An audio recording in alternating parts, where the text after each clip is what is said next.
Israel claims security cameras where police shot autistic Palestinian were not working. Haaretz says there are at least 10 private and security cameras in the 150 meters between the old city's Lions Gate, where the chase began, and the garbage room where Haaretz was shot to death. This post received a score of 30,000, with an upvote ratio of 93%. Here are the top comments in response to this article. Why do cameras never work on the day you really need them to work? Such a coincidence. This happens every time security personnel is involved in a crime. SMH. Like Epstein's cameras on the same jail as El Chapo was, disgusting. Ghislaine Maxwell currently wondering if they changed the batteries. LMAO if the same thing happens. Greater than Halleck, 32, was a low-functioning autistic man who was on his way to a special needs school in the Old City and apparently panicked when approached by border police officers. He was pursued and shot dead in a garbage room where he hid. Is it really so hard to punish people when they murder a disabled man?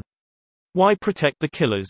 By not punishing even the most egregious acts of violence against Palestinians, it sends a message that any violence against Palestinians is permissible. In any society where racial or ethnic violence is a common occurrence and key to maintaining dominance, it is imperative for potential perpetrators to believe that their activities will be condoned by their own population. Israel almost had something like this happen after their government had to punish a group of Israelis who abducted an Arab child and burned him to death. Israel needs every Israeli to feel confident that they can kill when dealing with Palestinians, and not punishing anyone is key to instilling this confidence. My country pardons war criminals for the same reason. How convenient. Probably the same firm that installed the cameras in Epstein's cell. Those cameras Epstein themselves. Avant la lettre. Come on, what a load of bull. Professor Leibowitz said 60 years ago that the occupation will destroy Israeli society. Leibowitz.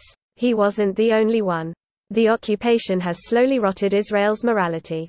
It's sad. Before going after the Jewish people, the Nazi went after the disabled people, both mentally and physically disabled. Didn't Jahed Kusher fix it? So, my argument in plain English, I would expect Jewish people to be more sympathetic to disabled people and autistic people as they were practically cellmates in Nazi Germany. Look at how horrible the decisions about disabled people and autistic people got when these problems started considering the idea of killing them. I'm just saying, killing autistic people is bad. I imagined a short fiction for people who have difficulty with empathy to help them understand. Seriously, this interpretation is so benign, not even Sagsted could defend it, and he's probably the most pro-Asperger scholar out there. He referred mentally impaired children to a clinic where he knew they'd be tortured and most likely killed. He did join organizations that were officially associated with the Nazi Party of his own free will.